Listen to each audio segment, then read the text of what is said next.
Pô, antes da gente continuar com as perguntas do Porchat, só apresentar todo mundo, né? Para quem está nos ouvindo, né? Mas já tá Teco, gravando? já tá gravando? Já, Tá né, gravando. reverendo? Ah, Tá, então tá. Aqui se grava tudo, Todo cara. tempo com o Porchat é um tempo a ser aproveitado.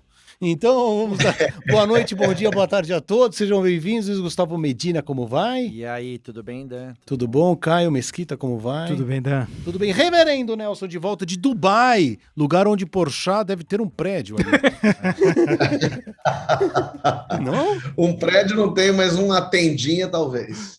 Você já foi para Dubai? Não, Fábio? Já fui para Dubai. Fui para Dubai, fiquei Beleza. 2 dias lá, o lugar mais artificial do mundo. Não achei a menor graça em Dubai. Podíamos lançar essa pergunta, se tivéssemos ouvinte. Onde Fábio Porchat não foi? Aonde não foi? Mas fala, reverendo, deu serviço. Estamos saudosos da sua voz e da sua presença. Eu também, tava com saudade. Mandar mensagem, né? Quem Isso. quiser pode mandar mensagem pro WhatsApp 11 941460690 ou mandar e-mail para mesa@empíricos.com.br. Maravilha, voltamos a Fábio Porchat mais uma vez. Seja bem-vindo, muito bem-vindo.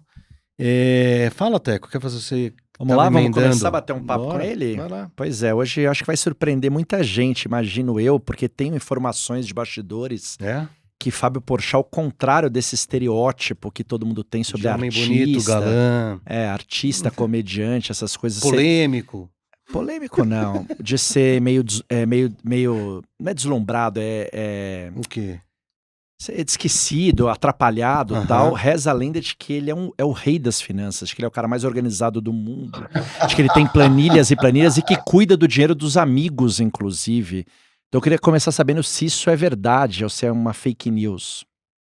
Não, isso é a maior mentira que já contaram ao meu respeito. E olha que já falaram até que eu gay era. Mas eu não entendo absolutamente nada de dinheiro, não entendo, eu não sei quanto custam as coisas, quanto eu ganho, quanto eu estou devendo. Eu não tenho, não só não entendo, como eu não tenho interesse absolutamente nenhum. Eu tive a maior sorte do mundo de ter um amigo meu de infância, que eu conheço desde que eu tenho 7 anos de idade, que é excelente com finanças. E é ele que, se ele quiser pegar tudo e ir embora para o Caribe, eu perco um amigo e meu dinheiro, porque é ele que sabe tudo da minha vida. Mas aí como funciona? Você ganha essa grana, por exemplo, claro que deve ter tido vários momentos da tua vida, a gente pode falar de todos os momentos, mas falando de agora, você foi para Portugal, tem uma grana, bababá, e aí você passa para ele, ele investe, ele cuida? Eu É dou isso? tudo para ele. Obviamente, eu tenho a minha empresa, e aí não é porta dos fundos, a minha empresa Fábio Porchat mesmo, eu. Então, eu tenho toda uma área que mexe com a minha imagem, que faz projetos sociais e fecha os eventos e tal. E aí eu tenho o meu financeiro, que é essa pessoa, Jaqueline, que resolve minha vida. E aí, para investir o meu dinheiro e o dinheiro da empresa, a gente tem o Vidigal, o Roberto Vidigal, que faz essa mexida toda e que fica batendo com ela e me dizendo, Fábio, você está perdendo a mão, você está gastando muito. Eu, por acaso, não sou exatamente um gastador de coisas. Eu não tenho carros, ilhas, jatos e barcos. Eu gasto meu dinheiro com viagens, com comida, com experiências. Eu gosto, assim, vai ter uma exposição do Banksy na Inglaterra, então vou eu e meu pai, que ama a arte, a gente vai e passa o final de semana lá. Então é com isso, com essas pirações, que eu acabo gastando mais meu dinheiro. Mas eu vou também fazendo aquilo que ele está mandando. Porque tem uma coisa que quem administra seu dinheiro faz, e eu não caio nessa, que é assim, quando você tem dinheiro, a pessoa fala, não gasta ainda, porque a gente não sabe o dia de amanhã, melhor acumular. E quando você não tem dinheiro, fala, não pode gastar porque você não tem dinheiro. Então você não pode gastar nunca, a verdade é. E eu falo, não, eu quero gastar. Lógico que é sem ser uma loucura, né? Sem ser, assim, jogando dinheiro pro alto. Mas eu tento ter gente que entenda disso e que me controle, e que me diga o que está acontecendo, para onde vai, para onde não vai. Eu recebo todo mês, me vem onde é que está aplicado o meu dinheiro, onde está. E aí você também fala, muita gente fala, isso é papo de rico, é de quem tem dinheiro. Por acaso eu tenho dinheiro também, mas eu, pobre, também era assim. Eu sempre tive uma relação com dinheiro muito desprendida, assim. Eu sempre paguei coisas para as pessoas, mesmo quando eu não tinha dinheiro. Eu falava, vamos embora. A pessoa falava, não tem dinheiro. Eu falava, mas então eu tenho. Se eu não tiver, eu me dou o meu jeito, eu me endivido aqui, mas eu quero levar você. Eu sempre tive uma relação muito assim, o dinheiro está aqui justamente para a gente gastar, e para gastar com amigo, com gente boa, com quem está do meu lado e que está precisando. Eu sou péssimo devedor, porque eu esqueço que eu estou devendo, mas eu sou péssimo cobrador também. Eu esqueço quando eu emprestei dinheiro. Eu acho que, no fim das contas, o dinheiro mais atrapalha as nossas relações que ajuda. O dinheiro separa mãe e filho. Imagina se não vai separar amigo, gente que está do lado. Mas então eu sempre tive uma relação, acho que talvez muito porque a minha vida foi assim, quando eu era pequeno, meu pai tinha dinheiro, ele, sei lá, vendia coisas, e aí ele ganhava dinheiro, então ele comprava um monte de coisa. Dali um ano, a gente não tinha mais nada, batia na porta, o cara para cobrar o aluguel, meu pai ficava escondido embaixo do sofá com a gente, não fala que não vem ninguém. A escola vinha cobrar aquelas coisas constrangedoras. Fábio, você pode vir, eu, sei lá, com 12 anos, você pode vir, por favor, na recepção? É que você está devendo 8 mensalidades. Eu falei, entrega para o seu pai isso aqui. Então, a gente ficou muito assim. Então, a gente não tinha, assim, presente de aniversário, presente de Natal. Quando o meu pai ganhava um dinheiro, a gente tinha um presente. Quando ele não ganhava, não tinha. Então, eu acho que eu acostumei meio assim a ter e não ter. Lógico, eu nunca passei fome, nunca passei nenhuma necessidade. Mas circulei muito assim, em dever aluguel, em dever, e comer só. Hoje o que tem de comida é pão com queijo, é o que a gente tem de comer e tal. E eu não estou aqui dizendo que isso é um drama, porque hoje em dia a gente tem que explicar tudo isso. Mas só para dizer que hoje eu tenho uma vida confortável, eu ganho dinheiro e tal, mas eu já tive momentos em que eu não tinha nada, não fazia a menor ideia, e tive essa relação com o dinheiro meio assim. Para mim, eu prefiro estar com gente querida num lugar legal e pagando para todo mundo, do que eu sozinho num lugar incrível. O que adianta eu ter dinheiro se minha mãe não tem? O que adianta eu ter dinheiro se meu melhor amigo não pode ir comigo? Então, que ele vá comigo e eu gosto. Na verdade, eu digo que tudo isso é um investimento no futuro, para quando eu perder tudo, eu ter emocionalmente todo mundo comigo do meu lado e eu falar, lembra quando aquele dia? Agora me paga esse meu financiamento. Então, tô entendendo que com dinheiro ou sem dinheiro, Fábio, o dinheiro não te traz ansiedade. Você não fica ansioso que, vou ficar duro amanhã, ou o que eu faço com o meu dinheiro, como é que eu tô aplicando, deixa eu ver a rentabilidade. O dinheiro para você não perde sono por causa de dinheiro. Não perco. E mais uma vez, hoje em dia eu tenho uma situação confortável, então obviamente eu tenho gente para mexer. Mas tem gente que tem muito dinheiro e fica muito ansiosa por causa do dinheiro. E o dinheiro traz muita ansiedade para um monte de gente, né? E não tem relação de dinheiro com felicidade. O que o dinheiro me permite é, obviamente, fazer o que eu quiser, a hora que eu quiser, e isso ajuda muito. E eu consigo fazer muita ação social. Metade das ações eu divulgo, porque eu acho que tem que divulgar para as pessoas saberem que a gente pode fazer. Claro. E outra metade eu fico quietinho, não falo nada e guardo também, porque...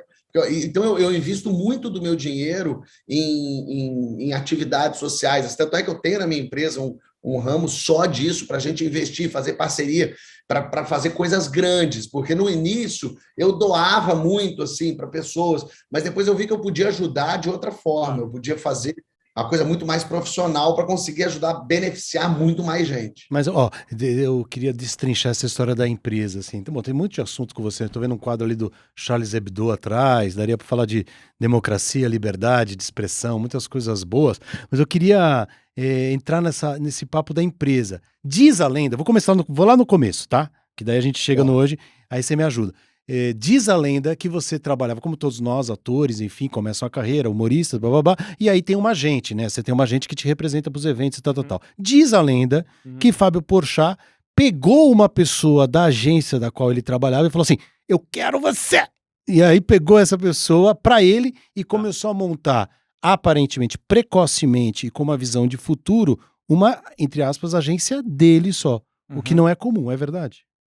Isso, exatamente. Eu tinha uma empresária, eu estava ali, o Porta dos Fundos, meio começando em 2012, e eu fazendo shows de stand-up, e a minha empresária... Porque no Brasil, essa coisa de agente é muito diferente dos Estados Unidos. Nos Estados Unidos, o agente lê os textos, ele fala qual o melhor caminho para sua carreira seguir, ele fala, você não vai fazer esse tipo de coisa agora, você vai fazer mais esse... Aqui o agente, de um modo geral, ele vai meio na tua onda, o que você acha que é, vamos, aí tem um deslumbre, assim, com, é Globo, vamos fazer e tal. E aí eu senti que não era esse o meu caminho, eu queria pensar uma carreira para mim. E aí foi num momento em que a minha empresária estava meio se desentendendo com a sócia dela, eu falei, ótimo, não quero mais nada disso, saí, e tinha que era uma garota na época, que tinha trabalhado comigo no Comédia em Pé, meu grupo de stand-up, e que era muito firme, muito boa, de muita confiança, assim, que eu tinha trazido para trabalhar comigo, para ser meio a minha representante dentro dessa empresa, dessa minha agente, e aí eu peguei ela e falei assim, vem cá, eu não quero que você seja minha empresária, eu quero que você seja produtora-chefe da minha empresa.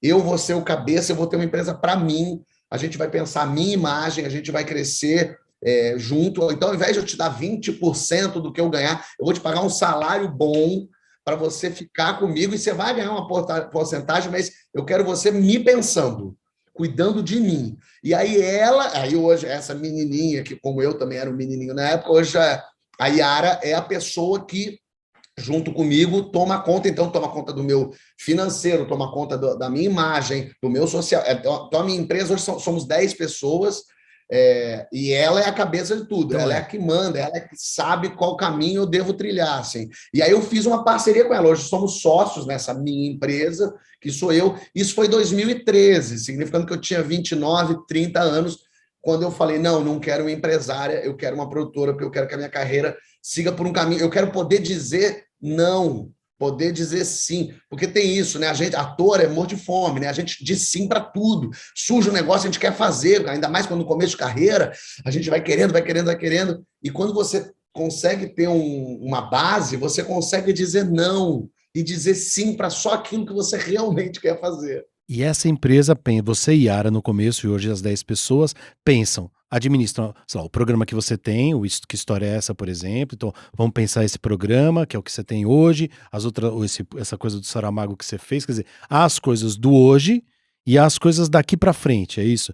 Seus projetos futuros. Você... 2 anos para frente. Eu já sei 2 anos o que vai ter. Então, tem a minha peça de stand-up, tem o Papo de Segunda. Aí você tem todo o merchandising que tem e o branded content que tem em Porta dos Fundos, nos sketches, no programa Que História é Essa, no Papo de Segunda, os filmes que eu vou fazer. Então, ela fecha esses contratos, as coisas internacionais. Aí isso tem Portugal, o show em Portugal. A minha imagem, então ela cuida. Porque eu, por mim, eu teria o guarda-roupa da Turma da Mônica, camiseta preta e calça jeans. Ela que fala, não, você precisa ir vestido nessa festa, dessa forma. Eu, por mim, é de short em todo lugar, de chinelo. Mas ela não, mas aqui é específico. Então, ela faz o contato. Então, cuida da imagem real, das festas que eu vou, dos lugares que eu estou, do dinheiro, onde é que eu vou investir. Vamos fazer com esse pessoal. Eu vou recebendo, muita gente vai me pedindo por conta do social. Eu vou repassando tudo para a Marina, que é a pessoa do social que responde a Yara. Então, a gente foi criando guarda-chuvas disso. Para tudo estar ligado. Mesmo, por exemplo, a peça de teatro, que não tem, supostamente tem um produtor que cuida disso. Mas a Yara, por exemplo, vê a arte, ela vê se essa arte está aprovada ou não. É uma pessoa também que faz contenção de problemas, quando surge um bolsominion maluco que resolve inventar uma fake news. É com ela que a gente vai ver que matéria que vai fazer. Deixa eu aproveitar essa, desculpa, eu não quero monopolizar não, daí vocês entram. Agora há pouco teve essa polêmica, na minha opinião, absolutamente imbecil sobre a história do filme, né? Pois é. Então, aí vem, isso é uma turbulência na nave. Turbulência isso é uma forte. Turbulência. Porque daí a gente passa a ver a sua imagem lá como professor, a cena com os menininhos e todo mundo. Aí eu vou jantar com o Teco, um amigo dele, o amigo dele me pergunta, pô, o que você achou do Porchat? Todo mundo passa a falar isso. É uma turbulência na sua imagem, você tem que responder. Como é que é? Daí vocês fazem uma reunião e todo mundo dá uma opinião. Como é que você gerencia um problema desse? O que acontece geralmente nessas crises, quando não é alguma coisa que eu tenha falado mesmo, porque todas as grandes maluquices que aconteceram, assim, essas turbulências, nada fui eu que falei uma coisa, assim, não foi eu dizendo, porque eu acho que gay não sei o quê, e aí errou. Foi assim, a cena de um filme de 2017, que eu fazia um vilão, que tem uma cena, que aí pegaram um trecho... Então, quando é assim, o que acontece é, primeiro, vamos ver até onde vai, que bolha que fura isso. Né? Então, para ficar quieto e deixar, porque às vezes os assuntos morrem. Agora, por exemplo, esse assunto aí do filme furou uma bolha, porque os grupos de pais e mães receberam na escola, que é mais uma loucura, que assim, pais de crianças de 8 anos, seus filhos não podem ver isso. Não, realmente não podem, o filme é para 14, então não tem nada a ver com essas crianças. É como você pegar o filme do Alexandre Frota, pornô, e falar, seus filhos não podem ver isso. Não, lógico que não podem mesmo. Mas aí furou uma bolha pelo desespero, pela pauta moral, que é a única coisa que os bolsonaristas têm a favor deles hoje, porque a economia está um horror, a pandemia foi um caos, internacionalmente é um horror. Então, eles só têm que se apegar assim, a mamadeira de piroca, a pedofilia, não, nossas crianças vão ser gays, umas coisas meio completamente loucas, mas que pegam pessoas desprevenidas. Nesse caso, por exemplo, teve uma prima minha que falou: Fabinho, o que é isso? É uma fake news? E mostrou a cena. Eu falei, mas como assim uma fake news? É uma cena de um filme, isso não é fake news, isso é uma cena. Então as pessoas nem entendiam direito o que estava acontecendo, assim. Então dá esse negócio, 2 dias. Geralmente uma crise dessa, que não foi, eu não falei, viva e uma coisa horrível, em 4 dias passa. Geralmente é isso. São 4 dias chatos, de turbulência, de gente enchendo o saco, de na última postagem todo mundo indo falar coisas horríveis, e aí se você for clicar, eu vou ver as pessoas assim, é tudo gente que não tem publicação, tem 10 publicações, e tá tudo assim, Deus, família, Bolsonaro e nossas crianças, sempre umas coisas meio suspeitas, esquisitas, assim, de gente muito assim, a favor do amor, e o post assim, queria que você morresse. Muito doido, assim, muito Esse é o louco. clássico. Os 4 primeiros dias são meio insuportáveis, porque tem que ficar quieto, porque as pessoas começam a falar coisas Fabio, loucas. mas você fica olhando, você fica monitorando? Você olha Eu nos vejo comentários? isso, a equipe também fica, mas eu gosto de ir a fundo, eu vou nos comentários, eu vejo quem é a pessoa, quem comentou. Minha mulher não suporta. Como é que você vê um negócio dessa pessoa, uma débil mental, ela fala um negócio que não faz nem sentido. Mas é bom a gente ver quem são essas pessoas, da onde elas estão vindo, o que elas meio acreditam. Aí você vê assim, aí o Mário Frias posta um negócio, aí você vê um aumento de gente que vem. Aí começa a ter os bolsonaros menores que querem surfar nessa onda. Aí, 2 dias depois, um vereador de não sei aonde faz um discurso inflamado, não sei o quê. Mas isso dura 4 dias de guerrilha. Até porque o que acontece é que nos primeiros 4 dias é só ataque. E no 4º dia, as pessoas começam a vir para te defender. E aí elas começam a te defender, peraí, não é isso, e aí você começa a receber uma certa ajuda externa, e no 6º dia ninguém nem mais lembra disso. E aí já acabou e já foi-se embora. O que não pode desesperar. Já passei por algumas crises, assim, até com Porta dos Fundos, não pode desesperar. Se você percebe que não foi alguma coisa que você... Não é que vazou um vídeo meu agredindo uma senhora. Como são coisas desse tipo, então 4, 5 dias a coisa passa. O que acontece é que, às vezes, quem está do seu lado desespera. Às vezes, sei lá, uma empresa que está com você fica apavorada, porque recebe um monte de ladrão, ou pedófilo, ou abusador, qualquer coisa que eles queiram atacar, e, às vezes, algumas empresas pulam fora. Outras ficam firmes e dialogam e falam, gente, isso é uma imbecilidade, uma maluquice. Tem gente que fica assustada, às vezes meu pai quer responder coisas, minha mãe nervosa, eu falo, gente, deixa, não responde nada nem ninguém, isso vai passar, é só gente maluca, a gente não fez nada de errado, fiquem tranquilos. Mas ainda mais esse ano, é um ano de eleição que vai ser muito violento e muito difícil, eu acho que o que eu senti quando começou comigo ali foi, a eleição começou. Porque foi a primeira confusão do ano, assim, e foi bem no dia, curiosamente, foi no dia em que Marielle morreu, né? Então as pessoas falaram mais da cena do filme do que um assassinato de uma vereadora, uma mulher negra que lutava contra a milícia no Rio de Janeiro, e milícia que mora do lado do presidente. Ninguém falou disso, falaram do negócio. Foi no final de semana que o Paulo Guedes disse que todo brasileiro tem 2 iPhones. E aí, de repente, tem um filme. Tudo é calculado. Se você for ver toda a confusão que teve, um dia saiu um vídeo do Fábio Assunção numa festa, um vídeo antigo dele, sei lá o que ele estava, se ele tinha bebido, o que era. Surgiu assim, só falavam desse vídeo. Curiosamente, foi no mesmo dia que acharam 39 quilos de cocaína no avião do Bolsonaro. Então, assim, tudo o que tem de notícia que não gera nada, que não é nada, só buzz, sempre vem com uma notícia pesada do governo. Então, esse ano vai ser um ano curioso e, no fim, eles conseguiram o que eles queriam, que era matar 2 coelhos com a cajadada só. O Danilo, que antes era visto, pelo menos isso, como um apoiador do Bolsonaro, tanto é que tem fotos do Feliciano no filme dele, apontando para o cartaz do filme, dizendo o filme mais nunca ri tanto na minha vida. E aí, agora que o Danilo é visto como opositor, o Feliciano falou que nessa cena ele saiu para o banheiro. Porque nem nessa cena no cinema ele foi atender o Leopoldo e voltou. Então é muito louco, assim. Então, eles conseguiram pegar um Danilo que é super crítico ao governo Bolsonaro agora, e a mim, que também sou, para botar no balaio da pedofilia. Uma coisa, e assim, num discurso estranhíssimo de apologia à pedofilia, como se de alguma forma alguém fosse a favor dessa coisa tão louca e bárbara, né? Mas é isso que eles fazem. E aí cria um tumultozinho, 5 dias de chateaçãozinha, de calma, eu escrevo uma cartinha. Agora, a sorte é que eu tenho meios para me defender, né? Assim, eu tenho espaço para falar. Quantas pessoas não têm? Eu tenho 2 programas, eu tenho Porta dos Fundos, então eu consigo falar sobre isso em lugares e, sei lá, me defender de alguma forma ou explicar a situação. Quantas pessoas não têm, né? Isso que é o mais louco. Pô, o texto ficou ótimo, aliás, o texto que você publicou. Ô, Fábio, vamos falar um pouco do Porta dos Fundos, né, cara? Que é um case espetacular, assim, uma produção de conteúdo inacreditável, um canal gigante, quantidade de humorista bacana que surgiu ali, que saiu dali, uma quantidade enorme de confusão também que já teve, né, com especial de Natal e afins. Mas em termos de empreendedorismo, né, o que foi isso? Como é que vocês pensaram? Como é que você pensou? Imagino que vocês não imaginavam que iam ficar do tamanho que ficaram lá atrás, né? Pois é, a gente completa 10 anos esse ano, em agosto, e muito doido, porque a gente só foi para a internet, não foi nem com o pensamento, a internet está acontecendo, vamos surfar nessa onda, foi porque a TV não nos deixou fazer o que a gente queria fazer.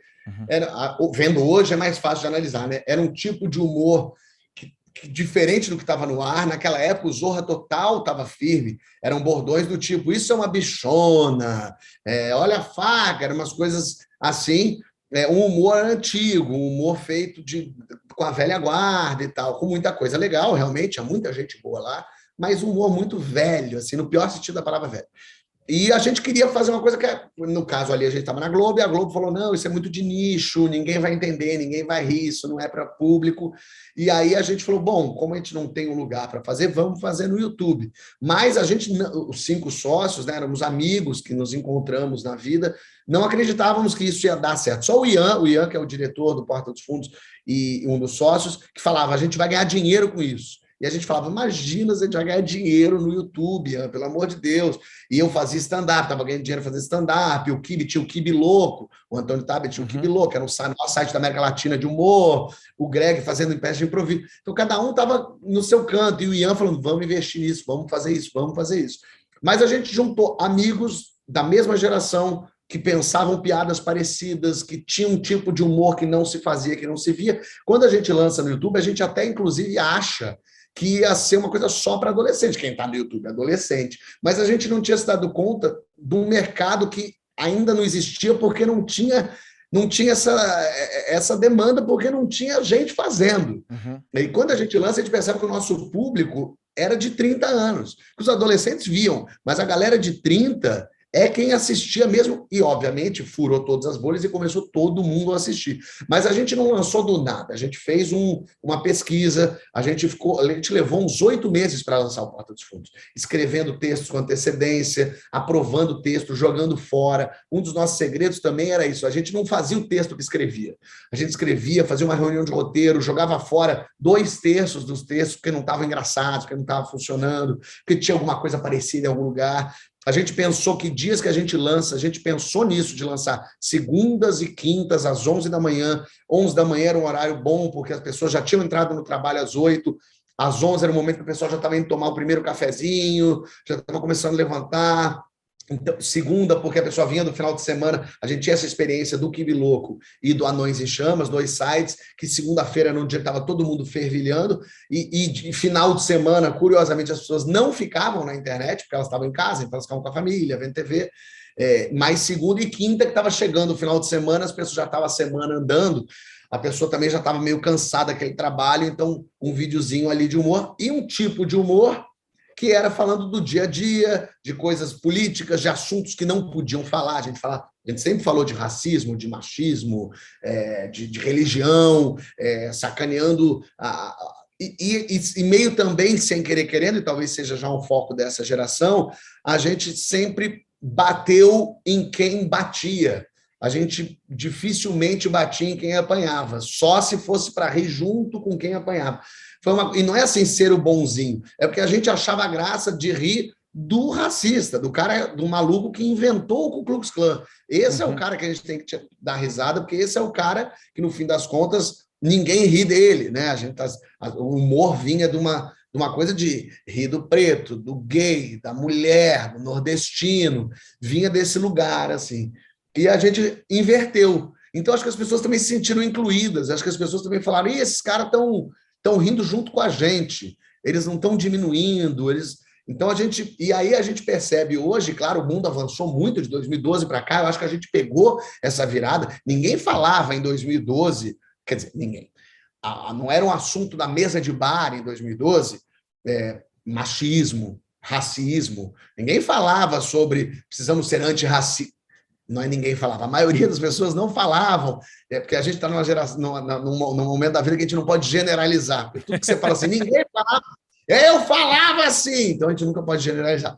Então as pessoas não falavam disso, então eu acho incrível o Porta ter sobrevivido durante 10 anos, passado por esse lugar de moeção de ideias e piadas e de gente que não pode falar. A gente sobreviveu e mais, crescemos nesses 10 anos. Hoje o Porta tem mais views do que nunca teve, ganha mais dinheiro do que nunca ganhou, tem mais gente querendo investir. A gente foi comprado pela Paramount, né? A Paramount comprou 56% do Porta e a Paramount é gigante, tem a CBS, tem tudo. Eles compraram vocês e não se metem em nada?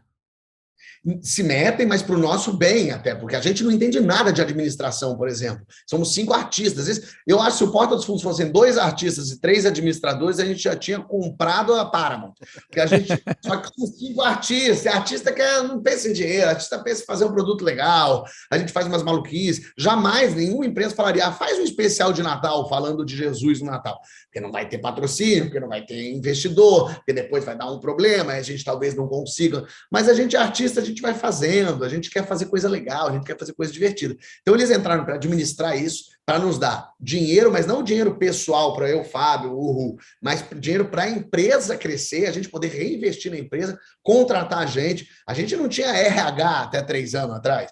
Então, de repente, a gente começou a ter... Hoje temos 80 funcionários no Porta dos Fundos, e aí virou, sim, uma máquina. A gente tem uma sede em Botafogo, um andar inteiro para toda essa gente. A gente tem um estúdio, a gente tem 15 atores. Aí a coisa foi tomando outro rumo, mas criativamente eles não mexem. Claro que eles falam coisas, eles sugerem, isso aqui, será que isso aqui não vai pegar errado? O que eu sempre acho bom, assim, é sempre bom ter um olhar de fora, não mandando a gente, mas sugerindo, olha, eu vi essa observação, será que não vai ficar esquisito?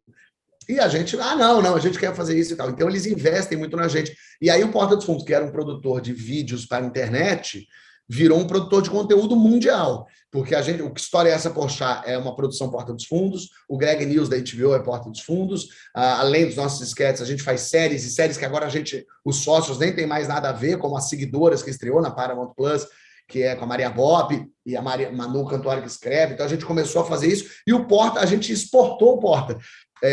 No México, agora tem o Backdoor Channel, que é o Porta dos Fundos, os mesmos roteiros nossos, só que adaptados para espanhol, com atores mexicanos fazendo. E agora já é quase do nosso tamanho. Eles estão há 3, 4 anos lá no México e já são quase maiores que a gente. Fazendo séries, fazendo os nossos vídeos, os nossos sketches, exatamente os nossos sketches. E a gente, esse ano passado, também em dezembro, lançamos na Polônia, também nossos sketches Polônia? em polonês, com atores poloneses. Aí, Bardzo dobra. Olha aí, pode assistir você e contratar você para ser nosso consultor. Isso já tem emprego já futuro aqui, já que não tem cultura aqui. Já que não aconteceu muito aqui, vou ir para lá. Ô, Fábio, tem uma coisa que se eu não sei por onde eu vou começar por uma coisa. A gente quase trabalhou juntos 2 vezes, né, Fabio? Uma no Papo de Segunda, eu acho que era que quando ia rolar, daí eu não fui. E uma história que o Fábio não lembra. E, curiosamente, é um dos momentos que eu mais admiro o Fábio. E aí tem esse contrassenso. Eu admiro o cara por uma decisão que ele não lembra que tomou. Uhum. E que eu acho que eu já te contei isso, mas eu vou relembrar, porque tem a ver com a gente aqui. Quando a gente foi chamado para um trabalho para televisão, os 2, e a gente se encontrou no aeroporto, e eu falei para ele, eu falei para ele assim, pô, e aí, você vai fazer? Aí ele falou, não sei. Aí eu falei, não, mas eu li que saiu em todos os lugares que você vai fazer. Ele falou, não, mas saiu que eu vou fazer, mas eu não vou fazer. Eu falei, por quê? Ele falou, porque e se dá certo? Eu falei, como assim? como é que você se livra de uma coisa que dá certo? E eu nunca esqueci isso porque, assim como ele falou agora há pouco, nós somos sedentos por trabalho. Mas ele já estava num estágio em relação a si mesmo de, peraí, eu tenho que escolher as coisas das quais eu vou botar minha energia na vida, né? E aí me leva a pergunta finalmente. Bom, uma, se você ainda não lembra dessa história. E dois, se você já tinha a visão que a TV aberta ia cair nesse lugar que ela está hoje. Porque as tuas escolhas não foram as escolhas naturais de um comediante / ator faria na sua idade, de escolher a TV aberta como prioridade sempre. O que eu acho que eu não via a TV aberta indo nesse caminho. Eu via mais que estavam se abrindo outros caminhos fora da TV aberta. Eu percebia a força da internet, lógico, por conta do Porta dos Fundos, e como havia vida, naquela época, ainda mais fora de uma emissora de TV aberta, que seria a Globo. Sentindo que as coisas estavam funcionando, as redes sociais bombando. Então, eu entendia, claro que a TV aberta é um canhão e é muito bom estar lá, ainda mais na Globo, que é uma emissora que te dá tanto, que ajuda tanto a coisa acontecer. Mas perceber que você tem uma independência, que você pode caminhar com as suas próprias pernas sem depender desse canhão, é muito bom. E aquilo eu percebi naquela hora, que para eu seguir meu caminho com a comédia, ainda mais naquele momento que eu falei isso com você, aquilo ali era o quê? 2013, 14? Era meio isso, era um momento em que eu estava estourando como nova sensação do humor. Isso. E quem é esse menino? Que é isso? Aí foi um ano que eu lancei filme, que eu lancei série, Porta dos Fundos estourou. Então era uma hora que eu percebi que eu falei, epa, deixa eu investir em mim, deixa eu apostar em mim, porque eu estou dando certo. Minha peça está lotando, meus filmes estão enchendo. Não sei quando é que isso vai acabar. Deixa eu segurar minha onda para conseguir não me desviar do meu caminho. Se eu queria fazer comédia e estourar como um comediante, que as pessoas rissem de mim, talvez eu precisasse apostar naquilo que eu estava vendo e acreditando naquele momento. Então foi por isso que eu falei, não, eu vou seguir nisso. Agora não me lembro desse dia. Então. Isso é uma loucura. Porque eu lembro de virar para ele e falar assim, Fábio, você acha que não vai dar certo? É claro que vai dar certo. Mas então por que você não quer fazer? Porque se dá certo, como é que a gente se livra disso? Já contou isso na CBN umas 3 vezes. Porque já. eu não me conformo Você não que se ele conforma que ele não lembra disso. Eu não me conformo. Fábio, por favor, anote aí. Próxima vez que a gente for te entrevistar... A gente sentou um do lado do outro no avião. Fala que você lembrou, por favor, senão ele não vai parar de fazer pergunta. Que nem um amigo nosso que fala que você não lembra que jogou bola com ele no Paineiras. Não lembro também. Aí, ó, tá vendo? E o cara... É isso. Fala, Teco. Fala, Caio. Teve essa história recente, a história do Will Smith, né? A história do Oscar, que leva à pergunta de como é que se é humorista hoje em dia. Porque o humorista faz graça ou de si ou de alguma coisa, de alguém, né?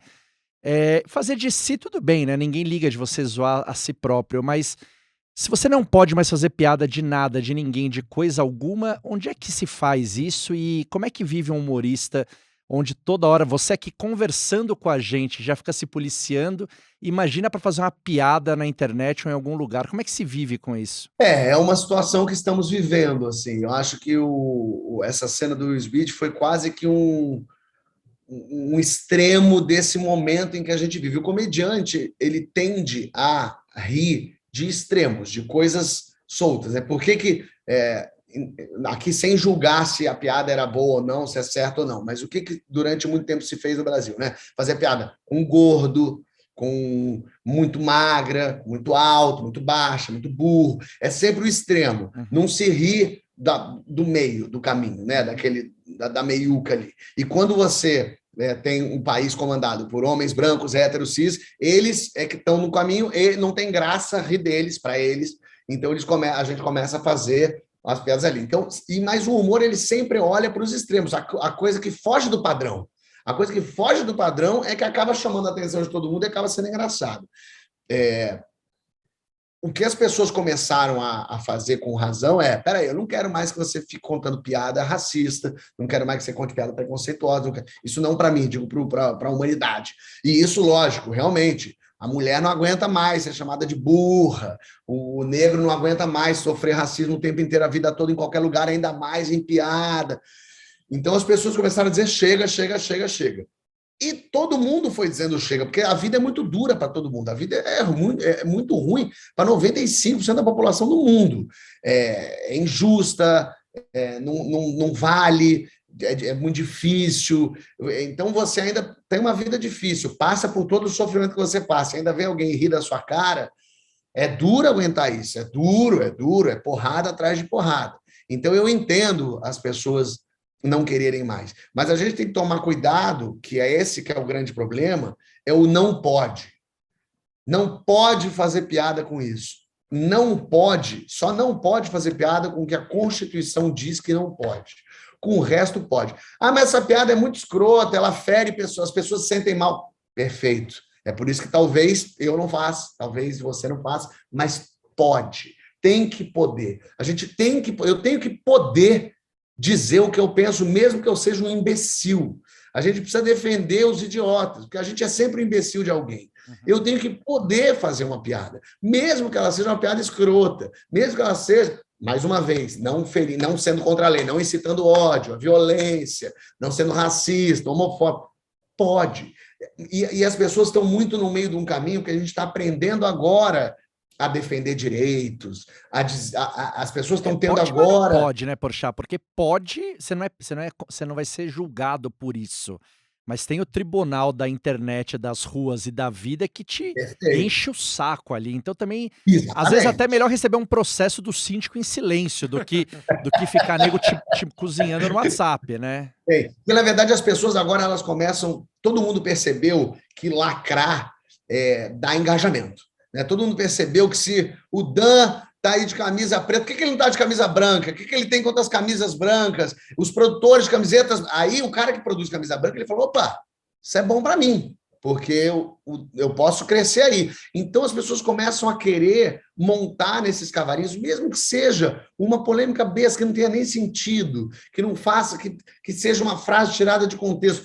As pessoas começam a querer montar, porque, no fim das contas, todo mundo só quer ser amado. Todo mundo só quer que gostem de você. As pessoas só querem publicar uma coisa e as pessoas falam, é isso mesmo, parabéns. E aí você fala, caramba, eu sirvo para alguma coisa. Porque a verdade é que a gente não serve para nada. A gente vai morrer e ninguém mais vai lembrar da gente daqui a 2 gerações. Então a gente é muito insignificante, mas é muito triste a gente se achar insignificante, ainda mais quando tem 1000 pessoas que, de alguma forma, parecem que são significantes, porque tem um lugar para falar, porque criam, porque estão na TV. Então, as pessoas elas só querem, mesmo que a Terra seja redonda, mas você dizer que a Terra é plana, tem 10 pessoas dizendo ali, mas é isso mesmo, é tudo. Você se sente querido por algum grupo, você se sente querido por alguém. E é isso que as pessoas estão. Elas estão querendo arrumar brigas e confusões para mostrar que elas são muito espertas, que elas são muito inteligentes, que também elas se ofendem, porque na verdade, a vida delas é muito pior. As pessoas falam coisas muito piores do que o Chris Rock falou, do que uma piada ruim que alguém aqui falou, né? A gente tem, digamos, um presidente que imita uma pessoa morrendo de Covid, num país que 660 mil pessoas morrendo de Covid. Mas isso não é meio inalcançável para as pessoas. Quando você tem um cara falando... Porque pensa, eu falo hoje, eu não gosto de sanfona. Digamos, eu adoro sanfona, por acaso eu gosto de sanfona. Mas se eu digo aqui para vocês, eu não gosto de sanfona, a sanfona, aquele som feio. Para eu ser acusado de preconceito contra nordestino, é um tweet. Eu não gosto de sanfona porque eu não gosto de nordestino, porque, na verdade, os nordestinos... E aí começam os sanfoneiros do país a dizer que é um absurdo. E eu simplesmente falei que não gosto de sanfona. Não é que eu falei assim, os sanfoneiros merecem a morte, as sanfonas deviam deixar de existir, o som da sanfona lembra o apocalipse. Não, eu só falei sanfona, não gosto de sanfona. Mas é a chance que sanfoneiros... Qual é a chance que sanfoneiros têm de chamar a atenção? Nenhuma. Então as pessoas estão se apegando às pequenas coisas que têm. Quem que falou de alopécia, gente? Qual foi a última vez que se falou de alopécia no mundo? Ninguém falou. Mas, de repente, opa! A alopécia, e se pega aí para falar. Então, as pessoas estão pegando. Lógico, tem casos terríveis de pessoas que falam coisas horríveis, fazem apologia ao nazismo, mas, mais uma vez, isso é crime. A gente tem coisas de gente falando coisas bárbaras. Mas as pequenas coisinhas servem para virar gancho para a luta de pessoas. Tem algumas que dá uma certa pena, assim. E eu já tentei fazer experimentos, assim. Coisas que, sei lá, um vídeo do Porta... que foi acusado de gordofobia, e um outro que foi acusado de etarismo. de pessoas entre 55 e 65 anos. É esse o etarismo, bem específico. Aí, com a gente olhou e falou, puta, realmente pegou mal, porque era um vídeo que não tinha nada a ver com gordo, não era para falar de gordo, era para um outro ator fazer, mas o ator não pôde fazer, acabou entrando o Fábio de Luca, que é gordo, e quando ele fez o vídeo, realmente deu a entender uma coisa totalmente diferente do que a gente queria. A gente não queria ser gordofóbico, mas acabou sendo e tal. Pedimos desculpas, fiz uma live com uma moça, com algumas moças explicando, falando isso e conversando, e elas criticaram na internet, mas dentro de um limite, sem ser seu merda, morra. Fizemos esse trabalho e contornamos a situação. A gente, inclusive, tirou o vídeo, regravou o mesmo vídeo com uma pessoa magra e não era gordofóbico. Então, a gente queria mostrar que o vídeo não tinha isso. E, ao mesmo tempo, teve esse vídeo que eu fazia, o que o vídeo quer dizer é: pais e mães com internet são um pesadelo. Tanto é que a gente brinca isso, né? Minha mãe, quando entrou no Facebook, dizia, oh, Jesus do céu, que inferno, ela fala as maiores loucuras. Mãe, não pode falar isso. Pai, pelo amor de Deus. Isso é um consenso entre pessoas que dizem, meu pai entrou no Facebook e destruiu minha vida e tal. Era um vídeo para falar isso. Amigos conversando, eles falam, mãe, não mexe no celular. Aí o cara fala, você deixou sua mãe mexendo no celular sozinha? Não pode. Mãe, pelo amor de Deus, ela vai postar o videozinho, a cara da pessoa de verde e amarelo, com o olho chorando. Não, mãe. E ela acabou de cair no golpe de sequestro. E aí, eu até não queria, no vídeo, parecer que eu estava falando que idoso era burro. Eu trouxe a idade para 59 anos, justamente que não era idoso. E botei o nome da minha mãe na personagem, Isabela. Falei, Isabela, não faz isso, para de mexer no celular. E aí, de repente, etarismo. Como assim? Você está dizendo que pessoas entre 55 e 60 anos não têm capacidade de mexer no celular, quando, na verdade, há um preconceito com pessoas. Eu achei aquilo tão... Não é aquilo que a piada fala, a piada não é sobre isso, é uma outra coisa, mas, ao mesmo tempo, a pessoa que comentou foi muito, muito respeitosa, assim, muito inteligente, fez lá a crítica dela, e eu falei, quer saber, eu vou deixar e ver o que acontece. Não vou falar nada. E aí o que eu percebi é que também morre o assunto, assim, as pessoas ficam querendo, você não vai falar nada, o etarismo, e aí você faz é isso, nos primeiros 4, 5 dias, você faz uma live com pessoas, você falando com pessoas de 50, nunca achei que pessoas de 59 fossem se ofender por isso, e aí o que acontece é que quando você não responde, não se pronuncia, as pessoas começam a pegar esse cavalinho e ir para todo sempre. Daqui a pouco tinha uma matéria que era assim, veja a mulher que humilhou o Fábio Porchat. E aí tinha uma matéria sobre ela, mas isso, sei lá, 20 dias depois que já tinha acabado. E aí, daqui a pouco, por que o etarismo é uma... E assim, então eu senti que é melhor, de alguma forma, se pronunciar rápido do que deixar o assunto, porque as pessoas vão... Claro, assim, varia de problema para problema, mas quando não é exatamente uma questão, porque senão as pessoas vão montando nesse cavalo e vão indo até o fim e você fica tomando umas porradas aqui um mês.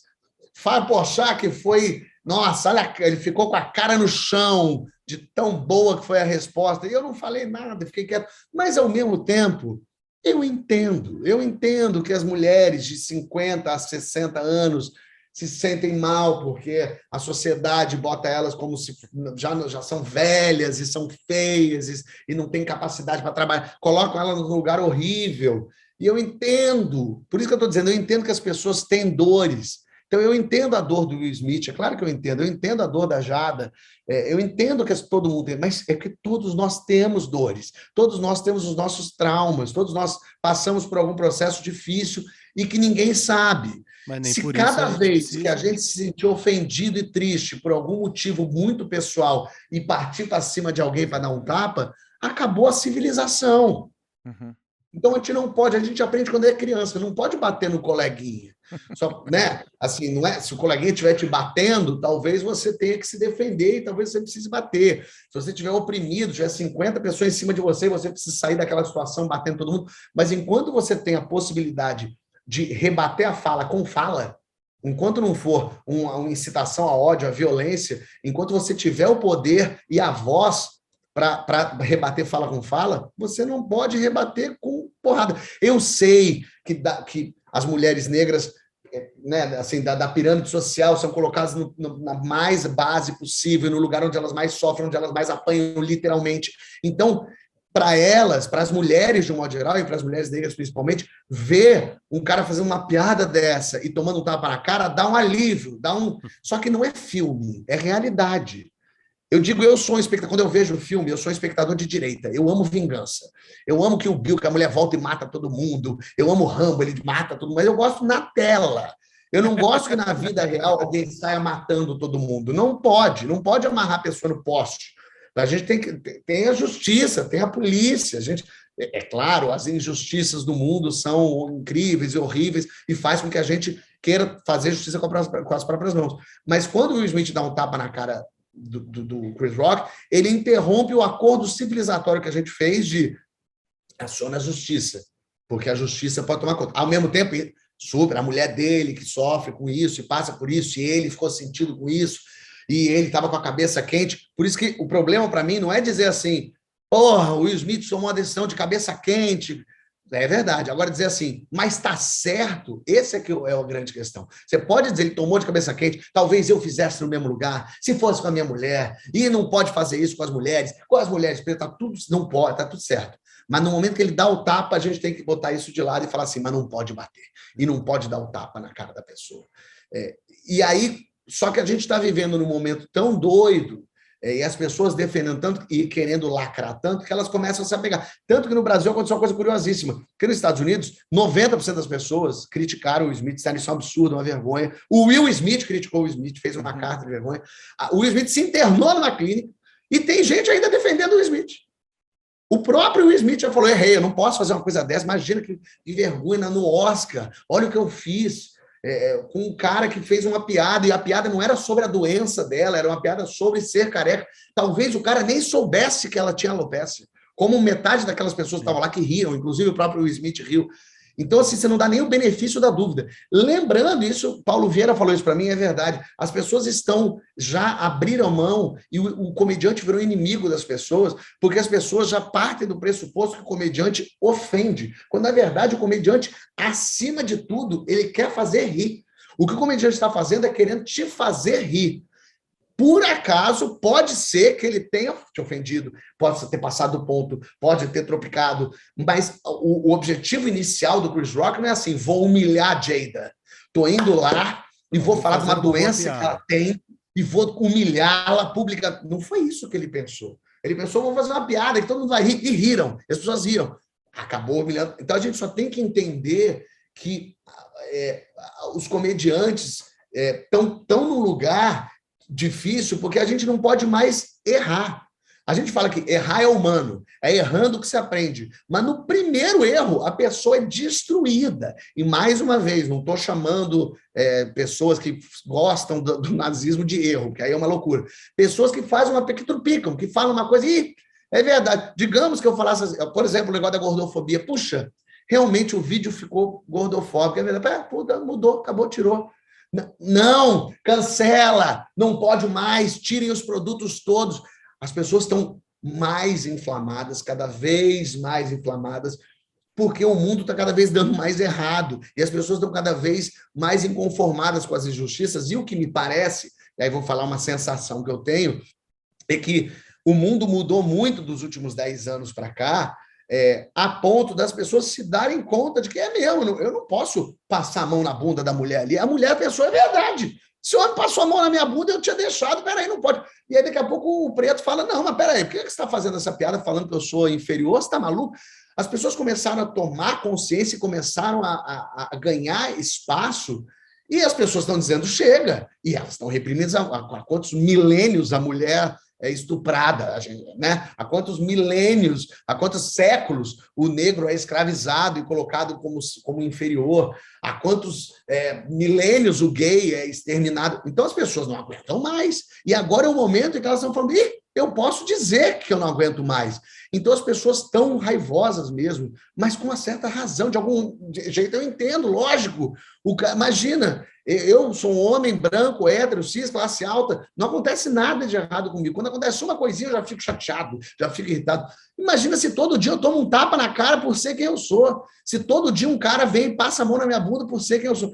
Então as pessoas não aguentam mais. Então elas estão com ódio. Eu imagino que daqui a 100 anos, quando as coisas melhorarem, quando andarmos para frente, não vai ser tão assim, mas a balança pesa para o outro lado. Esse é o momento que a balança está pesando para as pessoas que passaram a vida inteira apanhando, muitas vezes literalmente, dizendo chega. Então é chato para a comédia? É chatérrimo, é muito chato. Mas é mais chato morrer, né? O Fábio começou aqui dizendo que não o dinheiro não é uma coisa que tão presente na vida dele como preocupação. Mas no final de contas, o Porta dos Fundos é um baita sucesso empresarial, né? Pô, é espetacular que vocês fizeram. E eu entendo que vocês não tinham uma ambição empresarial quando vocês fizeram, eram artistas querendo de alguma maneira se expressar, mas fato é que é um sucesso empresarial. Pô, uma multinacional comprou 54%, é isso, né? 56%. 56%, espetacular, tá em E todos são os coisas países. diferentes, separadas. Às vezes você pode ter um trabalho de sucesso, um grupo de sucesso, mas você não consegue se estruturar para continuar fazendo E a sucesso. estrutura, isso é super legal. Agora, mas eu queria entender hoje, na cabeça do Fábio, quando ele está em alguma produção do Porta, pensando no novo projeto, se ele pensa também do lado empresarial, se ele pensa, puxa, esse negócio, esse produto, se der certo, vai ajudar a empresa a crescer, e esse negócio, de alguma forma, vai se valorizar, e finalmente, no final, vai ter algum impacto no meu patrimônio. Se eu, como empresário, se o Fábio artista impacta no final na tua concepção com o Fábio empresário, o Fábio empreendedor. Eu queria que você falasse um pouco disso pra gente. Para o mal, sim. Para o bem e para o mal, porque, obviamente, isso também poda, né? Assim, quer ver, por exemplo, quando estou escrevendo um roteiro, sou roteirista, estou escrevendo um roteiro. Quando eu estou escrevendo e tem uma cena que é de noite, eu já penso, isso vai ser chato de gravar, à noite é mais caro, vai ter que mudar todo um Claro, negócio. ser sócio, né? Claro. Vou tirar essa chuva aqui, porque menos mangueira. Chuva, nem pensar. Chuva é um trabalho do cão, né? É. Então, eu já escrevo tirando uma coisinha ou outra e pensando, isso aqui está muita cena, não vai ter condição. Então, eu já, por exemplo, para escrever um projeto, eu já penso nisso, com o que vai afetar. Tá. Às vezes, o que eu falo, como eu também sou produtor, então eu escrevo um filme, mando para a produtora e falo assim, o que é caro nesse filme? Ela fala, o aluguel do Parque Lage é caríssimo. Pode ser um outro parque qualquer? Pode. Então maravilha. Então eu já tiro do roteiro o parque lá, já boto o parque, e aí já. Então eu tento ter essa, justamente para não impactar financeiramente naquele produto. Agora, enquanto empresa, a gente sabe as forças que tem. Então, assim, eu sei que fazer um especial de Natal religioso vai tornar o mês de dezembro um mês delicado. A gente já sabe. A gente já sabe que vai tomar talvez umas porradas, talvez aconteça. Mas depois das bombas que jogaram na gente, o especial de Natal virou o nosso Super Bowl, que agora todo mundo espera. E isso é uma coisa muito louca, assim, que a censura nunca não consegue entender que quanto mais ela censura, mais ela joga luz sobre aquilo, mais todo mundo quer assistir. Foi falar que do especial de Natal, o especial seguinte foi o nosso mais visto da história do Porta dos Fundos, porque estava todo mundo querendo ver. E hoje em dia, a gente já naturalizou isso a ponto de não se prejudicar mais financeiramente. Agora tem bagunça, mas as empresas já entenderam que o Porta faz especial de Natal, faz o Que História é Essa, faz um sketch, fala não sei o quê, então que ele não vai investir no especial de Natal, mas ele pode investir no mesmo mês no outro produto que não vai se sujar. Sabe assim? E mais uma vez, porque eu acho que até hoje a gente não fez nada que incitasse ódio, a violência. A gente não faz, se a gente vai fazer um vídeo brincando com os judeus, a gente não incita a perseguição de judeus, que é uma coisa que acontece há milênios, que é um negócio horrível. A gente vai rir ali, brincar com sei lá, com Jeová, mas a gente não está ali fazendo aquele povo se sentir oprimido. Então, acho que as pessoas perceberam isso. É delicado, mas eles sabem como mexer nessa corda bamba. Eu fiz uma série chamada Viral, que era sobre um cara que descobria que era HIV positivo. E era um monte de piada com HIV positivo, com AIDS. Mas você pensa, cara, uma série sobre AIDS de comédia, rindo disso. Foi incrível, porque a gente lançou e aumentou o número de jovens fazendo teste nos hospitais. Porque é isso que a série faz. A série se propõe a ser engraçada, lógico, acima de tudo. Mas quando você está rindo junto, você faz as pessoas prestarem atenção naquele assunto. A gente tem que falar sobre AIDS. Por isso que eu digo do não pode, é perigoso. Não pode fazer piada com deficiente. Não, pode super. Não pode humilhar o deficiente. Mas você pode rir. Ele vai rir junto. Ele quer se sentir incluído.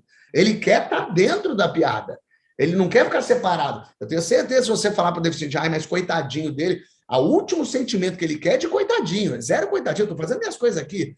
O que ele não quer é ser colocado como inferior, em segundo plano, como péssimo. Não, ele quer, vamos rir junto. Pode rir do cara que não tem um braço, como pode rir de mim, que tenho, e vamos entrar nessa. Então, quando a gente vai escrever os produtos, a gente já imagina, esse aqui vai dar mais visibilidade, esse aqui vai funcionar mais, mas, ao mesmo tempo, também a gente vai se surpreendendo.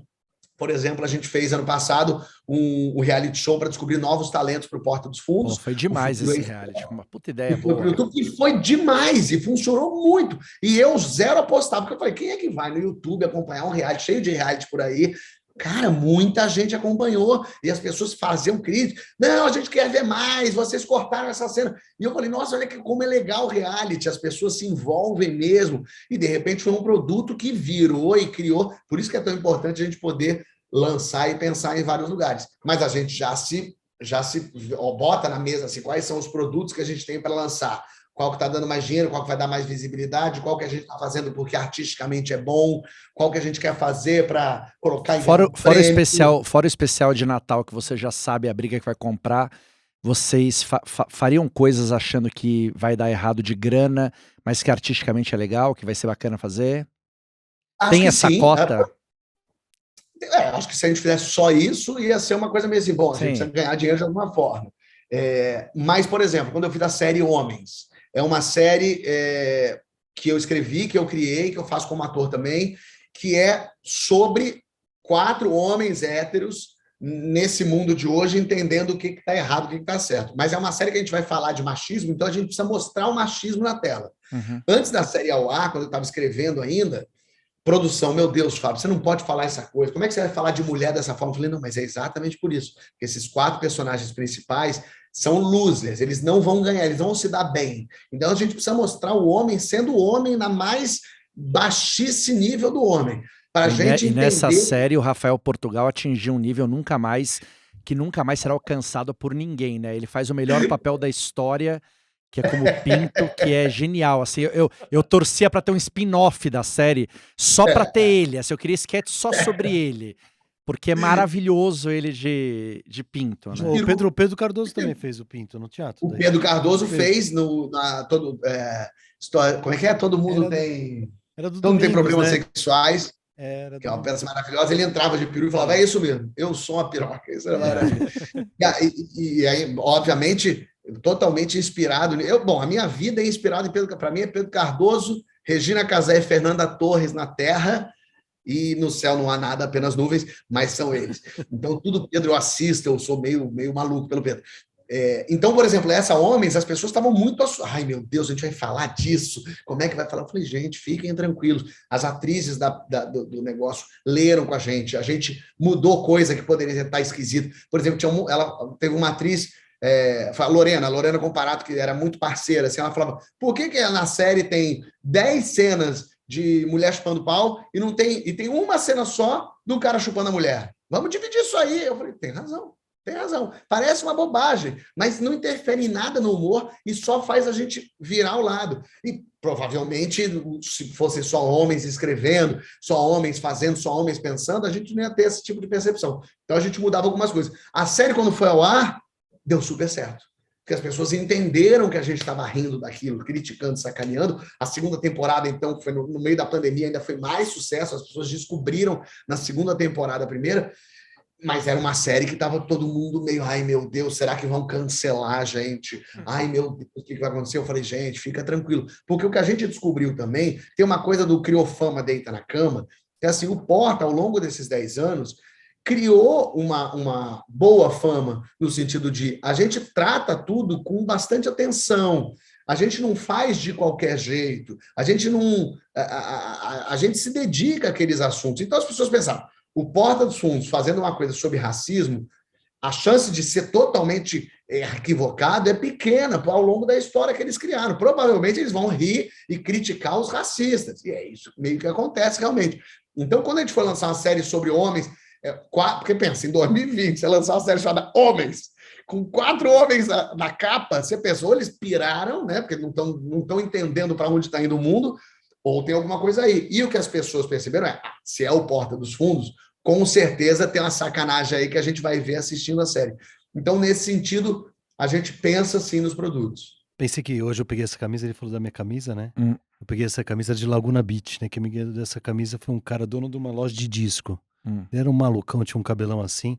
Aí eu cheguei pra ele, assim, todo dia eu ia lá ver um disco, cheguei pra ele um dia e falei assim, é verdade que vocês aqui em Laguna Beach viveram os anos 70, loucura, e que tinha helicópteros que passavam com LSD, jogavam os LSDs pela praia toda, tal. Aí ele pegou, botou a mão no meu ombro e falou assim, that's true, man, but no helicopters. Então, você vê que tudo tem história, né, Fábio? E aí só porque eu lembrei quando você falou da camiseta. Aí eu ia te emendar e perguntar, o bom é o outro? Eu digo assim, o outro é o lance, é o que te move, porque você tem um programa sobre histórias, né, que você ouve os outros. Teu pai foi político, né, até onde eu sei mais ou menos, não é isso? Antes de eu nascer, eu não tenho culpa. Mas assim, não, mas tem uma contribuição, uma ideia social de mudar o mundo, né? Eu ouço você falando, um cara de sucesso, um cara que já tem grana, que programa a sua vida. É o que te move ainda? E os projetos sociais que Os ele projetos citou, sociais, exatamente. Então, junta tudo, é o outro, é a sociedade. É isso que não te deixa depressivo, sei lá, ou não te deixa metido, ou não te deixa com a sensação de que tá tudo pronto, que tá tudo feito. É o outro, é a história do outro, é modificar o outro. É isso que te move? Eu me interesso muito pelas experiências das pessoas, assim. Eu sou, por exemplo, para pensar no humor, que é o meu nicho. Eu gosto muito de estar em contato com a velha guarda, de ouvir. Eu criei um prêmio do humor para homenagear... O Jô, por exemplo. Homenagear o Jô, por exemplo, Agildo Ribeiro, Lúcio Mauro, homenagear pessoas. Eu gosto de ouvir essas pessoas. Eu sempre me dei muito bem com o velho. Eu sempre tive paciência. O brasileiro não... Tá, não vou generalizar. Muitos brasileiros estão nem aí para o que os idosos falam. Tá? Eu gosto muito de idosos, eu gosto muito de velho. Gosto de ouvir, de falar. Eu tenho uma relação muito forte com a minha avó, de puxar assunto, de descobrir como é que era na sua época, como é que acontecia. Eu gosto muito de jogar, de dar corda para essas pessoas irem indo. Mas, de um modo geral, eu sempre me interessei pelas histórias do outro. O João Vicente fala isso, ele fala, é insuportável estar com o Fábio andando na rua, no aeroporto, porque vem um fã fala, Fábio, tudo bem, eu sou de Belém. Eu pergunto, e como é que está Belém? Pronto, aí vai. Se for Belém, o que tem para comer lá? Qual é o restaurante bom em Belém? O João fala, Fábio, a gente vai perder o voo. Eu falo, mas a pessoa mora em Belém, qual a chance você tem de encontrar alguém de Belém que vai te dar uma dica boa de Belém? Eu, quando viajo, eu amo viajar. Então, por exemplo, eu estava agora... no final do ano eu viajei, em janeiro eu fui para a Estônia, para a Letônia, eu fui sozinho viajar, e aí quando eu estou lá, eu recebo umas mensagens assim, Fábio, eu sou um brasileiro aqui na Estônia, e eu mando, vamos encontrar, vamos, o que é isso? Será que está acontecendo? Aí eu estava na Finlândia, por exemplo, eu estava em Helsinki, aí eu filmei onde eu estava, assim, o bar onde eu estava, aí estava andando pela rua e veio uma brasileira, Fábio, vim para te ver, para te encontrar. Eu falei, como é que você sabe que eu estava aqui? Ela falou, porque eu vi que você filmou um bar, e eu sabia qual bar era, e eu vim vendo o caminho que provavelmente você ia seguir. Queria saber se você estava precisando de alguma coisa aqui na Finlândia. Aí eu falei, não, eu estou indo no museu agora, mas quer tomar um café? Vamos tomar um café. Ela, então tá, que minha mulher ficou em casa me esperando. Falei, então vamos sentar aqui. Aí tomei um café. Falei, qual que é uma bebida que tem que eu não conheço? Ela, não, tem umazinha, que é um licor de tangerina, que tem só na Finlândia. Falei, então pede esse para mim, você fala aí a língua. Aí pediu, aí ficamos ali meia hora conversando. E aí ela foi embora para casa dela, obrigado, beijo. Eu fui para minha. Aí na Estônia eu encontrei um casal. Na Estônia foi uma coisa curiosíssima, porque... eu estava apavorado porque eu ia fazer meu show em Portugal e eu não tinha feito ainda. Eu estava sem fazer stand-up há muito tempo e eu não tinha o show. Eu tinha só escrito, mas nunca tinha feito. Então eu estava meio com insônia, meio nervoso, não estava dormindo direito. Aí eu estava na Estônia, esse casal entrou em contato comigo, o pessoal do Teretali. Fábio, estamos aqui. Eu falei, então vamos jantar, mas me leva num restaurante gostoso aí, que eu quero comer num lugar que vocês conhecem. Aí fui lá, tomando, bebendo uma cerveja boa com eles. Daqui a pouco eu falei assim, pô, tô nervoso que eu vou fazer um show em Portugal. Aí a menina falou brincando, pô, você podia fazer pra gente. Aí eu falei, ó, se tivesse 30 brasileiras que eu fazia. Ela falou, 30 brasileiros eu consigo. Aí eu falei, mas eu precisava era de um espaço, eu preciso de um microfone. Aí o cara falou, ó, se você me der até amanhã de manhã, no dia seguinte, meio-dia, ele me ligou e falou assim, um amigo meu que trabalha numa empresa estoniana tem uma sala de conferência que cabe 30 pessoas e ele disponibilizou para domingo de tarde você fazer. Quer? Eu falei, quero. E aí, quando vi, eu estava na Estônia, fazendo meu show de stand-up para 30 brasileiros estonianos que moram lá. Estava todo mundo com uma cara de o que está acontecendo, como é que é isso? E eu fiz o meu show, consegui descobrir que eu tinha um show, que eu tinha 1 hora, fiquei, relaxei, saí depois para beber com todo mundo, fomos em 30 brasileiros tomar um show. E isso, olha o que gerou isso, olha o que aconteceu no meio dessa confusão. Então as pessoas me interessam, a história das pessoas, pelo que elas passaram, porque no fim das contas, você vai... O artista busca o reconhecimento, mas à medida que você tem o reconhecimento, você se torna conhecido, você se torna o centro das atenções, então você, de observador, passa a ser observado, né? Então, nesse momento, quando eu estou num lugar em que eu consigo conversar com as pessoas, eu consigo observar, mesmo ali sendo observado o tempo todo, eu consigo tirar delas e ter mais pé no chão e noção do que está acontecendo de verdade, para não me deixar levar pelo meu mundo, que é um mundo muito, eu sou a exceção da exceção, eu sou o 0,5% da humanidade, com todos os privilégios, com tudo que eu tenho a meu favor. E eu vi outro dia uma coisa bonitinha numa série, que era uma mulher falando para outra, uma mulher que era, acho que foi no Inventando o Ano até, tem uma hora que ela fala assim, você tem tudo, você pode ser o que você quiser, então escolha ser gentil. Eu acho isso tão bonito, assim, realmente, eu acho que no fim das contas a gente tem essa responsabilidade. Eu que tenho tudo, o mundo foi feito para mim. O mundo é feito para um homem branco, hétero, jovem, rico. Então, se eu tenho toda a possibilidade do mundo, por que eu não vou escolher ser a pessoa mais legal do mundo para as outras pessoas? Eu preciso, é quase que assim, eu tenho essa obrigação de ser essa pessoa, porque eu tenho tudo a meu favor. Então, puxar papo com as pessoas é interessante para mim e para as pessoas também. As pessoas querem atenção. Eu tenho essa teoria de que se a gente parasse para conversar com as velhas que estão no parque alimentando pombo, o mundo diminui em 50% o problema. No fim das contas, as pessoas só querem ouvir, ser ouvidas, só querem atenção. Se a gente começa a dar atenção para as pessoas e conversar com as pessoas começam a deixar fluir um pouco a raiva, aquilo que fica acumulado, a injustiça, que ninguém está me ouvindo, ninguém quer ouvir aquilo que eu tenho tão importante para dizer. Então, no fim das contas, é isso. Se eu posso escolher, eu quero escolher ouvir as pessoas. Ô Porchat, que história é essa, Porchat? Subseção grana? Já se meteu na roubada de alguma coisa? Você falou que emprestar dinheiro você não lembra, mas já investiu em alguma pizzaria Ele de não cunhado? lembra de nada, esse cara. Mas sei lá, deve ser porque nesse monte de história já deve ter feito alguma bobagem, comprado um Fusca amarelo. O cara me parou na rua e falou assim, o Porchat jogou 2 anos de futebol comigo lá, 2 pergunta pra ele não lembra. Eu falei, vou perguntar, aí ele falou, não lembra. Como é que a pessoa não lembra que jogou futebol? O que eu tenho, assim, às vezes eu sou levado pela emoção, às vezes eu sou, então eu quero investir num negócio, mas, por exemplo, eu um dia investi num filme. Falei, vou investir nesse filme, esse filme vai dar certo, é muito engraçado. Aí fui falar com o Vidigal. Vidigal, eu quero investir num filme. É uma comédia, vai ser ótimo. Ele falou, claro, perfeito, já entendi o seu ponto. Me passa o contato do produtor e me dá 2 dias. 2 dias depois, o Vidigal voltou com uma análise, como era uma furada, como era a pior coisa do mundo investir, coisa mais arriscada, que o filme teria que dar 10 milhões de espectadores para eu ter um retorno interessante. Ele falou, Fábio, você quer ajudar? Tá ótimo, mas você vai perder dinheiro. Saiba que você vai perder dinheiro. Você pode ajudar a viabilizar, mas você quer perder esse dinheiro que você não vai ter de volta. Aí eu tomei um susto, falei, mas como é que não vai ter um filme? Ele falou, pois é, mas as chances são todas equivocadas aqui.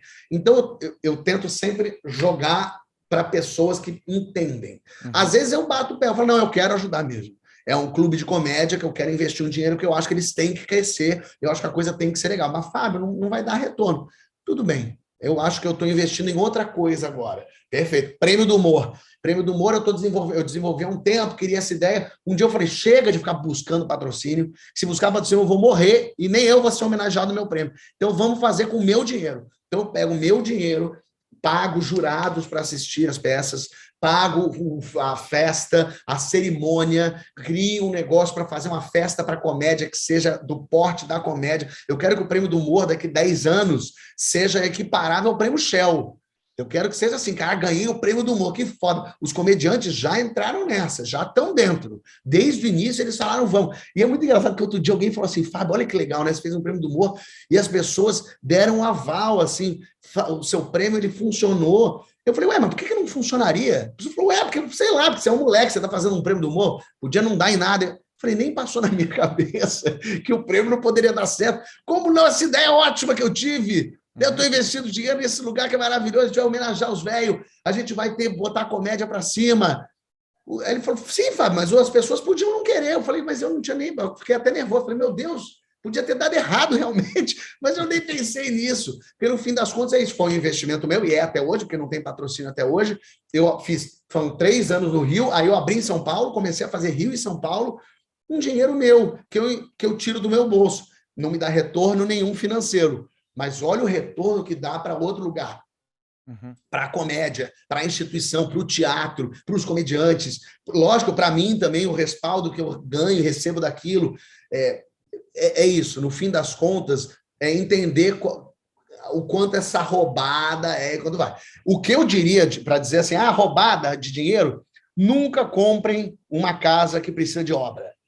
Eu odeio obra. Eu quero que morra toda a obra do mundo. Você estava fazendo obra agora. Eu estou ainda nesse inferno. Deus me livre, eu comprei uma casa que estava pronta para morar. E eu resolvi fazer uma mexidinha. Quando eu vi a casa não tinha mais teto, não tinha mais parede. Eu estava pensando, meu Deus, como é que é isso? Aí quando vê, já custa 3 vezes mais daquilo que ia custar. E eu estou desesperado e a obra não fica pronta e não fica pronta nunca. Eu acho que esse é o pior investimento do mundo. Porque eu não sou o cara que eu não consigo. Às vezes, meu pai que mexe com obra de arte, ele avalia, ele fala assim, compra esse quadro, porque esse quadro é importante, está um preço bom. Eu falei, mas eu acho feio o quadro. Ele falou assim, mas não importa, você está investindo. Eu falei, mas eu não quero vou investir em quadro, eu quero comprar um quadro bonito para botar na minha parede. Ele falou, mas daí isso não é investir, isso é comprar um quadro para você. Eu falei, mas eu não sei se eu quero ficar investindo em quadro feio, porque ele vai dar dinheiro. Pô, precisa achar um quadro bonito para você investir. Porra. Fala, Caio. Rodada final aí, manda tudo. Não, uma pergunta que a gente faz recorrentemente, é o Dan que faz, mas eu vou fazer dessa vez. Fábio, você lembra, tipo, a primeira grana boa que você ganhou? O que você fez? Foi uma viagem? Você comprou alguma coisa? Você deu um presente? Lembra pra gente isso?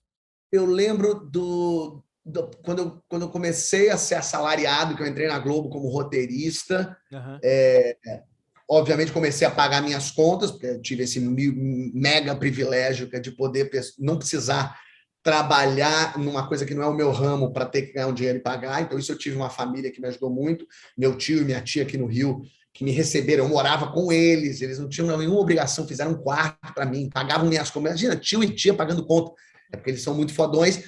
E então eu comecei a pagar as minhas contas e aí juntei um dinheirinho e fui para a Argentina. Fui para Buenos Aires com a minha ex-mulher. Foi uma primeira viagem que eu fiz, que eu paguei, assim, sabe, o aviãozinho. Que legal! Assim, minha família, eu sou uma pessoa muito família, assim, a gente sempre foi muito unido, muito junto. Eu conto sempre brincando essa história que um dia alguém me ligou no domingo à tarde, falou, Fábio, você está onde? Eu falei, no aniversário da minha tia. A pessoa falou, que chato. Eu falei, não, fui eu que organizei. Eu que fiz o aniversário, porque eu gosto. Então, a gente sempre... Então, eu dou muito valor a isso, essas coisas que as pessoas dão e me possibilitarem. Então, eu lembro quando eu fiz 18 anos e eu ganhei um carro, minha mãe e meu padrasto ferrados, sem um centavo, dividiram um carro usado para conseguir me dar um dinheiro. E claro que eu não estou querendo dizer assim o drama, o pobre menino rico que ganhou um carro, mas quero dizer que a família sempre, mesmo não podendo, dava um jeito de tentar conseguir um negocinho para ter. Então, eu lembro de comprar essa viagenzinha para Buenos Aires, que foi uma viagem bem simpática, e depois juntar um dinheiro para comprar o meu carro. Ô, Fábio, você ainda vai fazer a peça da Bíblia algum dia? A gente vai fazer, não? Você esqueceu. Essa você não esqueceu. Agora ela toma outra proporção, né? Ela tomou outro rumo agora. Mas, quero fazer. Você é o Fábio Porchat que o Fabinho Porchat queria ser? Olha, eu acho que eu sou mais legal do que eu achei que eu ia ser. Eu acho que eu sou uma pessoa hoje que eu tô que que o Fabinho não imaginou que poderia ser. Eu acho que o Fabinho achou que ia ser divertido fazer os outros rirem, mas o Fabinho não achou que fazer os outros rirem ia ser a coisa mais legal do mundo. Que quando vem alguém falar assim, Fábio, olha para tua cara, dá vontade de rir. Eu penso, fiz a minha parte. Quando a pessoa vem e abre um sorriso na minha direção, é muito legal as pessoas gostarem de você. Assim, genuinamente pelo que você faz. Assim, por isso, quando dá essas confusõezinhas, esses obstáculos que dão, mexe comigo num outro lugar, porque dá vontade de falar, gente, isso é uma maluquice dessas pessoas, eu sou legal pra caramba. E o que eu mais vejo, assim, tudo isso que já aconteceu, já jogaram bomba no Porta dos Fundos, já o bolsonarista veio falar que eu fiz apologia, pedofilia, as maluquices assim, nunca, 0 vezes 0, alguém na rua veio me ameaçar, brigar comigo, xingar, 0. Ao contrário, é amor, amor, amor. São as pessoas, Fábio, que engraçado, nossa, você é incrível, nossa, é legal. No máximo é assim, você às vezes pega pesado lá com o pessoal, hein? Mas rindo, gostando.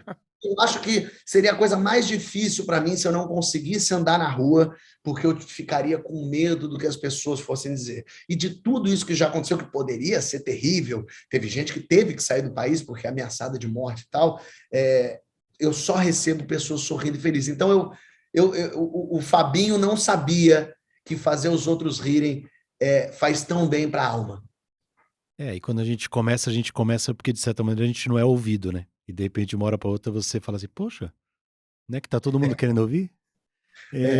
Você deve ter um monte de serviços, como a gente diz, né? Coisas para estrear, coisas que estão em cartaz, só para você compartilhar e falar para todo mundo que tá ouvindo. Boa, claro, eu estou em cartaz com o meu novo show de stand-up, Histórias do Porchat, que eu fico em cartaz, estou em Niterói até dia 1º de maio, sexta, sábado e domingo, depois viajo pelo Brasil, vou para Campinas, vou para Brasília, Goiânia, enfim, tudo lá no meu @Fábio Porchat, no Instagram, eu passo tudo isso adiante. O Que História é essa, Porchat? Toda terça-feira no GNT, e isso é complexo, minha gente, é toda terça no GNT, mas toda quarta na Globo. Então, é uma coisa meio louca, mas existe. Toda terça no GNT às 9h45 da noite e toda quarta na Globo, depois do Big Brother. Estreia amanhã. Bom, agora já estreou, né? Mas estreia agora, quarta-feira, e fica toda quarta-feira até o final do ano. Papo de Segunda, toda segunda-feira ao vivo, às 10h30 da noite no GNT. Porta dos Fundos sempre com vídeo novo, segundas, quintas e sábados. Séries, coisas acontecendo por todos os lugares. Então, o importante é me segue, que eu conto para você tudo que está acontecendo. Quero agradecer muito, é sempre um prazer conversar com vocês, sou sempre muito bem recebido aqui, e é um lugar onde também eu me sinto seguro para falar sobre essas maluquices todas, sem ser ameaçado o tempo todo. Então, é muito bom poder falar dessas polêmicas que eu nem cheguei a falar em lugar nenhum, estou falando aqui com Agora vocês. vamos assumir o Vasco, né? Eita, é isso. Precisa falar lá na empresa lá. É isso, ó. Fala Fazer com um o SAF. Vidigal, fala com o Vidigal ali que ele arruma o Vasco, velho. É isso. Eu falei com o Whindersson, sabe que um dia eu mandei mensagem, Whindersson, vamos pegar emprestado um jogador fodão, a gente paga o salário desse cara. O Whindersson não me respondeu. Um beijo, Fábio, obrigado, viu? Prazer falar Beijo com pra você. vocês, obrigado aí, até a Valeu. próxima. Tchau. Tchau.